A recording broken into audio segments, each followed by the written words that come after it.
brought to you by Shaky Super Delivery. Order your favorite thin crust pizza and chicken in Mojo's now.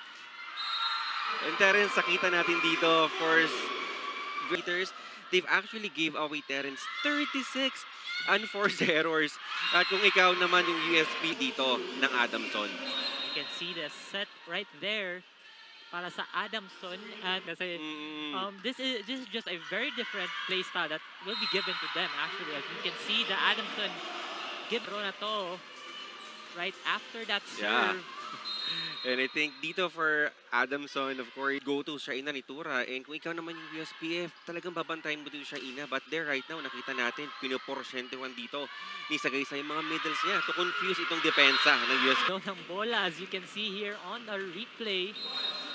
Doon, a cross-court kill. And USPF, nakita natin yesterday, Terence, the floor defense is really very amazing. So I think that is something that they can capitalize. You can see how quick they respond with that ball, sees the open, naglaro sila. It's just, their problem is just more on the defense. They can attack, but, you know, there are some spots that they've left out. Surely, and you can see that set right there, just in... middle blocker, but kita mo the connection between the setter and Inot right away.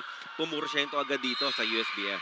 Dito sa Adamson, Lady Falcons, as Nitura flies high, they thought that it would be attack. Well, you see Inot, now Dayame, they can really challenge and outpower Adamson.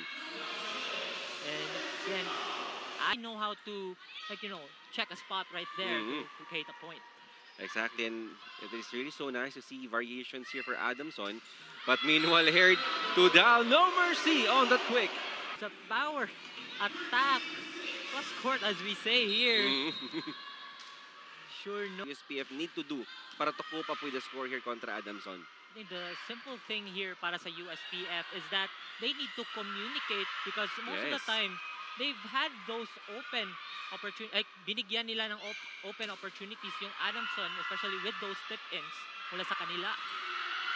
But this time, let's see, Terence, if they can translate that, if they can actually have to strengthen their mental fortitude here in this match. But meanwhile, again, Shaina ni Tura scoring a point here for Adamson. Once again, that long rally, she decides to break it. Another cross-court attack. Hot shot sa opposite. Salvador one more time, off speed. Felicity pupuntahan. Shaina ni Tura powers it through. You see that here sa Shaky Super League.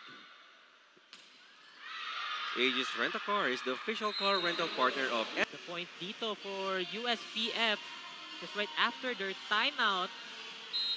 See how powerful they're on. Pero right now, we'll see how USPF will try to counter Adamson. And again, as what I've said. The first set, good float, good pickup from Salvador. 1-2 play. Oh, that set sa middle will not work. This time Salvador again. Dayame adjusting. Wow, what a recovery there coming from Shaina ni Tura. That will be half the point to Shaina after that dig. But dito, 2 puntos na lang kinakailangan. Dayame denied by Tudao.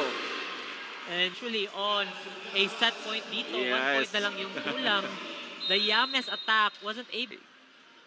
Tendency, the playmaking of each opposing team. So let's see if they have already adjusted, especially here for USPF. From Segi of Adamson, you can see the powerful attack. No cover. USPF, and seeing that a lot of Lady Falcons is contributing points dito sa laban na to. What will be your strategy here? Because everybody can point here on the side of the Lady Falcons. On the side dito sa USPF, I think it's just more of the awareness and the team effort dito.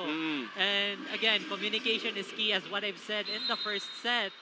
And Sapienza of Adamson was trying to go for that dig, pero lumabas yun. And acting up once again, it was off Sapienza. And nakita natin dito, it is way much closer second set, Terence, for USPF. But dito, marangka. Dito sa second set, as the lead is separating. And that play was brought to you by Kick. Most of the teams na nakakalaban nila sa CESAFI is not as fast as Adamson. on the floor defense, and when it comes to playmaking, really very good. I mean, that has been Adams from history, and USPF, they're going to learn a lot, Yes, Terrence, which definitely. actually they can bring in to their tournament. But this time, that attack coming from, how fast is that arm swing coming from Sige? And you know, the quickness again is what signature power that they're giving Oo. right now sa Lady Panthers. And ngayon nakikita ko dito si Abigail Sige. Happy birthday here for Abigail Sige. And iba talaga yung motivation. And let's see, I sense that this will be really a special day for Abigail. and like playing well so far Yeah, dito in our definitely. second set. But this time, this will be a free ball. Let's see what will be the playmaking here for Sapienza, which actually having a very good play. What a combination! Motivation that she has in this game because it's her birthday. It's Yeah. just bringing the team up, bringing Adamson up. And that play was brought. Spirit sa laro na to. And let's see if they can live up with that Cebuano spirit. Sapienza to daw. Simple lang, but yes, really very. In the pattern already dito sa USPF. But Adamson, yes, saw the pattern here. The kind of playmaking na meron itong USPF. And it's about time for USPF now to see that for Adamson as they've deflected that quick into Dao. Barrera, one more time! A point here for Barrera.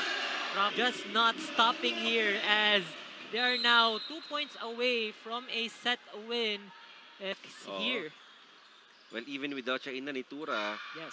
I mean, a lot could actually contribute a point as Barrera will try one more time. Very good. Simple volleyball, yet really. How will they end the second set and how will USPF respond on this really very dominating set by the Lady Falcons as Barrera closing this out. Let's see it one more time. Sapienza making it really possible and easy to her spikers. And just one more set here to sweep USPF and the National Invitationals. Barrera here. Pasok here for Adamson. Salvador is silent here in this match.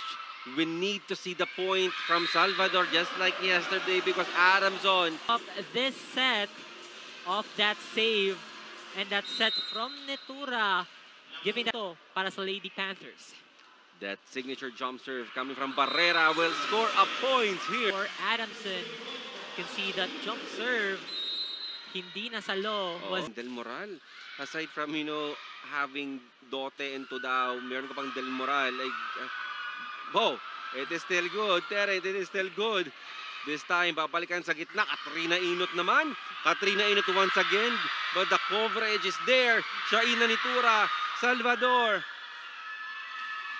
Defended. Oh, that will still be allowed by our first referee, Shaina Nitura. One more time. here another cross-court attack for Adamson. That's another point as well Yeah. dito para sa Lady. Much more to show. Gusto ko mapatunayan sa sarili ko at sa team na may kaya akong ipakita. Darating din yung time na maaangat ko at ang sarili ko. Kaya pag andyan na, lalaban at lalaban ako. Balik sa inyo, Jong and Terence. But Like Adamson Yeah. right now from the back row. That is Nitura. comfortable lead, I must say, here for Adamson. For USPF, they just need to enjoy their battle cry right now to bring back the title to USPF. And But Shaina Nitura, she's everywhere. yeah, I everywhere, mean- literally. Even from the back, I mean, more than scoring a point from... They come back really No. quick as well. And that is something. But well, let's see if Shaina Nitura can bring us to our second technical timeout. Yes, Shaina Nitura, 16 to 7. I think they just have to be observant on that department. Exactly. Dito ngayon, if you were the coach, we have Red Bascon here as that play was brought to you by Cake, powered by Smart. Our way, our rules. Download the app now.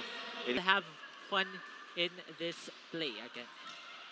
And this time, we need to see more of that from Inot. Red Bascon step. Bridge for the side of USPF. And yes, but right now dito, USPF malaki-laki na yung hahabulin. Oh, good back set ganin pero sa Pienza. That cross-court kill giving another point dito para sa Adamson as a timeout is called dito. An uphill target for them to steal the set, but they're playing it with a smile. And for sure, right now, on the second day of this, I like the term win-win situations, definitely. In this time, wow! Just putting it with it. Just all power dito para sa side ng Adamson from the others. Could also, give Sapienza half the point. Oh, yeah, Those wonderful definitely. set, especially those reverse set. They're really showing up in this game, and they're not giving up despite the lead that they have. The win goes here for Adamson. And yeah.